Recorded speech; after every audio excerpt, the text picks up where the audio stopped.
തറവാടിന് നാട്ടുകാർക്കൊക്കെ നാണക്കേട് ഉണ്ടാക്കുന്നത് ആരൊക്കെയാണെന്ന് എല്ലാവർക്കും അറിയാം.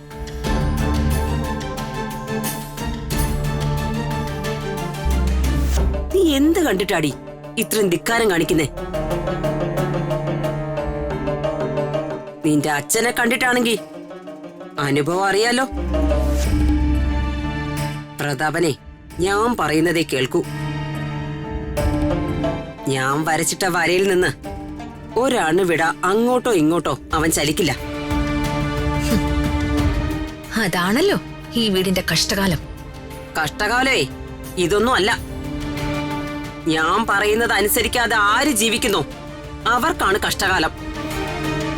അതുകൊണ്ട് നീ എന്നോടുള്ള മത്സരം അവസാനിപ്പിച്ചോ. അല്ലെങ്കിൽ നിന്റെ കാര്യം എങ്ങനെയായിരിക്കുമെന്ന് ഞാൻ നിനക്ക് കാണിച്ചു തരാം.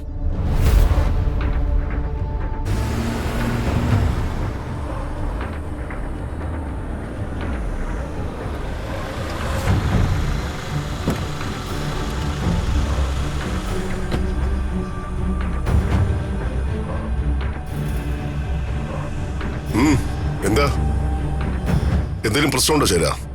ഇല്ല, ഒന്നുമില്ല ഏട്ടാ, ഒരു പ്രശ്നവുമില്ല. ആ പ്രതാപ, ഇവിടെ ചെറിയൊരു പ്രശ്നമുണ്ട്.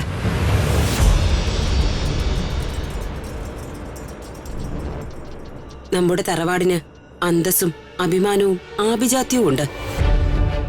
അതൊക്കെ നശിപ്പിക്കാതിരിക്കാനാ ഞാൻ ഈ പറയുന്നേ.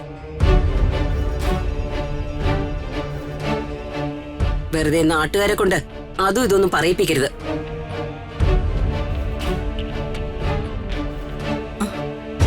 ഞങ്ങൾക്കൊന്നും അറിയില്ല പ്രതാപേട്ട. കാര്യം എന്താണെന്ന് ചേട്ടനോട് തുറന്നു പറയേച്ചി. എന്താ ചേച്ചി? ദേ, നിന്റെ മകള് പിന്നെയും കണ്ടവരോടൊപ്പം രാത്രി സഞ്ചാരമൊക്കെ തുടങ്ങി. കണ്ടോരോടൊപ്പോ?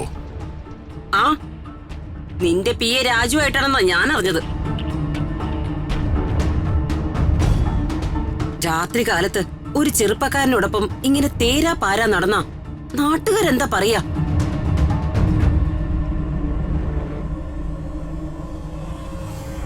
നേരാണോ? ഞാൻ ഈ കേട്ടെ. ഞാനൊരു സംഭവം അന്വേഷിക്കാൻ വേണ്ടി പോയത് സത്യം തന്നെയാ. പക്ഷേ ഞാൻ പ്രതീക്ഷിച്ചതിനെതിരായിട്ടാ ഉണ്ടായത്.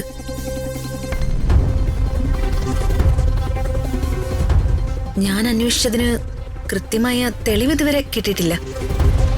അത് കിട്ടിയിരുന്നെങ്കിൽ ചിലരുടെയൊക്കെ മുഖം മൂടി വലിച്ചു കീറായിരുന്നു.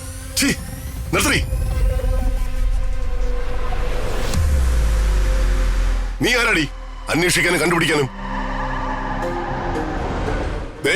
ഒരു കാര്യം ഞാൻ പറഞ്ഞേക്കാം, പഠിക്കാൻ അനുവാദം തന്നിട്ടുണ്ട്, അത് മാത്രം നീ ചെയ്താൽ മതി.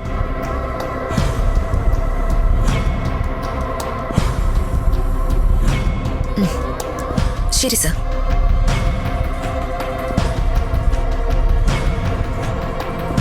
മനസ്സിലായി സർ.